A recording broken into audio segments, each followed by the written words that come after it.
Nelson Chamisa, the former leader of the Citizens Coalition for Change, recently made headlines again. And no, it's not an election time yet, but rather his proposal for the Southern African Development Community, or SADC, to intervene in resolving the disputed 2023 election results.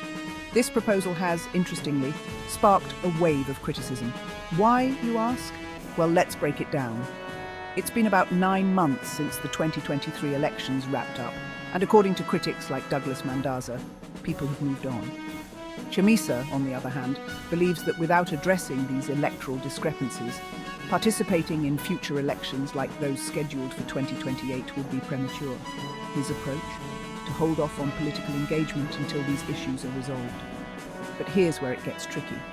Critics argue that Chamisa's focus on SADC's involvement might actually be a step backward. They say it's essential to collaborate with other opposition members and civic groups to create a unified strategy. The fear is that relying solely on an external body like SADC could alienate grassroots movements and ignore the current sentiments of Zimbabweans. And what does this mean for Chamisa and his political future? Some say this strategy may isolate him further from the very people he aims to represent.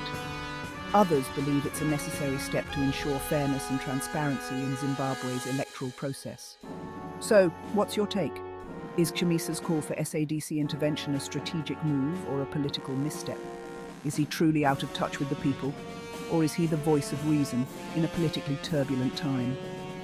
Drop your thoughts in the comments below, because this is a conversation that's sure to continue, especially with the upcoming SADC summit. And that's it for today's discussion.